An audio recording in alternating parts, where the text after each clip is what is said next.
Good afternoon. Welcome to Pineapples Are for Pizza, and I'm Sam.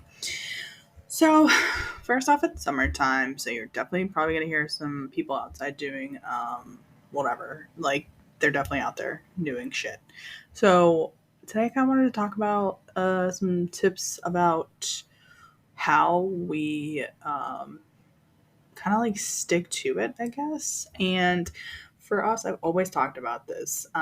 When it comes to like having meals prepared, I don't really like do a lot of meal prepping anymore. There was a time that I used to, and I like to keep. I'd like to get back to that point because it was very successful for us to have lunch or anything like that, and it was just in the fridge, So this is the week that I'm going to be planning to do that, and um, honestly, just planning my dinners because that kind of shit really makes it easier to legit like keep going and doing the things that I have to do during the day, or leaves one less thing that I have to think about done. Um, it's going to be good shit. I feel like a lot of people just use the excuse. I mean, I'm 100% that person. I'm clearly, because I'm saying that I don't meal prep all the time. And but what I have shifted into though is when I make dinner, and it's so good that there's leftovers that I can have it for lunch the next day. So that is technically meal prepping. It's just the on the spot kind of stuff, and I do really enjoy when I make a good recipe and we just love it so much that we eat it for lunch the next day.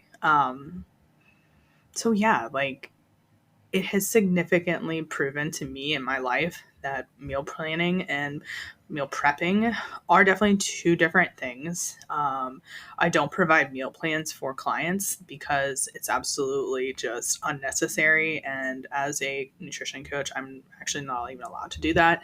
But having certain recipes and things to, show off is kind of like my job. And I really like doing that, at least because I love cooking. So I have, I have been spending a little bit of extra time, trying to get to planning my meals. So that way when I go to the gym later today, it gets like that, whatever groceries I need to get for the next couple of days, I already have them like ready to go to work out, pop over to the grocery stores.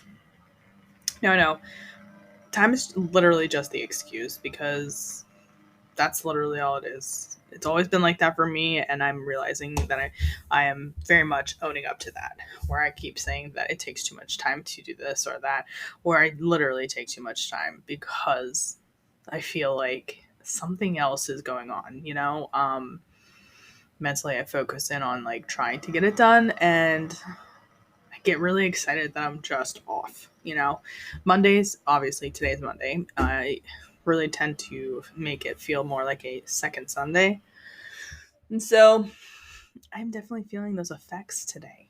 Um, but we have shit to do. We got to do some stuff. Got to get the steps in. Got to get the things that I want to plan to prepare for us because I know that this past like things life is crazy, guys. We all have it. Not one person is, I hear you and I feel you when there's a lot of things going on. The dog had surgery. She wasn't able to um be left alone for 2 weeks, or even just, it was very baby mode. And we had to baby her to do this, to baby her to do that, and it was just a lot. And that's okay. We processed everything we had to do. This is new to us. We've never had something happen like this with a dog. Then not tomorrow, Wednesday, my husband's getting his tooth out. So, like, the things just add up, and we have to plan for what we can do best. And that's really overcoming the the time and the money and the things because we get to do those things now because we're alive, we are thriving, we are surviving, and it's time to not just survive. It's time to move forward, and moving forward means doing bigger, badder things. And that's why I'm doing these things. I promised myself that I would keep up with the podcast last week. I didn't do an episode, and I'm just here to help people. And this is free content, and I hope that it reaches others to, fully understand what's going on with their own, healthy weight loss. And these are just going to be tips full of like life shit that I have experienced. Not the end all be all, because again, that's something that I'm learning, even as a 37-year-old, that I am in an experience and I'm not the rule. I have information and I've experienced that information, and I know the things I'm learning every day about how to be a nutrition coach, a better one. And I think it's really cool. So, yeah, I hope that you guys can take a minute and understand that you get to do these things for the better of your health and whatever that health is. Because I know for me, I looked at my husband, I said, let's go ahead and like get back on track with everything. I know that we don't like to beat ourselves up over shit. So we have, I love him so much because he was immediately took action, and it was great, which is super funny because I totally forgot to put mine in. So I'm going to do that as soon as I get downstairs. My phone is downstairs with my shit, but we had a little breakfast. But he took immediate action, and that is so like the best feeling in the world is when I get to coach my husband, because he's a good client.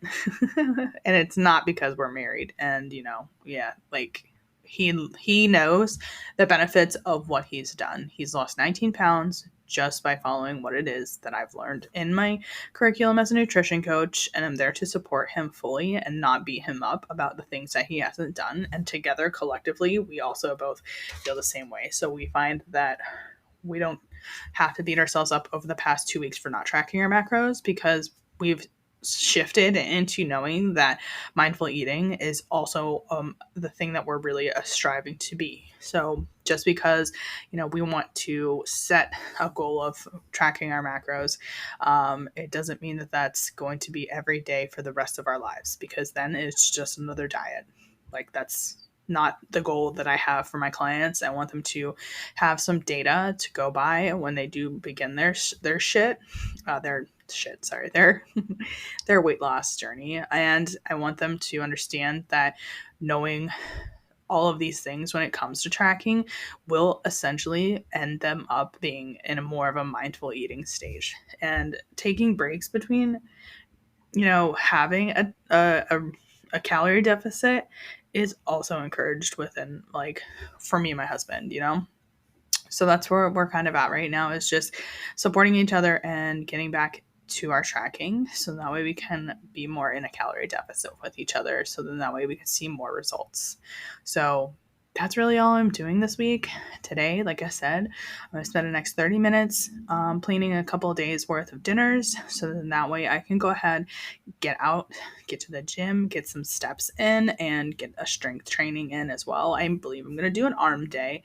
I feel like I do arm day every day, but maybe I'll feel like be a crazy head and do leg day on a Monday, right? I used to do that shit all the time with like random other programs. I'm like, ugh, I hate leg day on a Monday, but it wasn't really that bad. I mean, I survived. I'm living, so that's all that matters there. So, think about what it is that you can do today to shift into more of a plan mode. And, if you're looking for more on how to meal prep and make it easier and actually enjoyable and do it in less time, I'm definitely going to be doing a masterclass on that. So that way you can really set yourself up for success when it comes to your weekly shit that you got to do, because we are all busy, guys. We are all busy. We all can make time to do the things that are going to show us the results that we want. So that's really all I have for you today. We'll go ahead and check you guys on the next episode.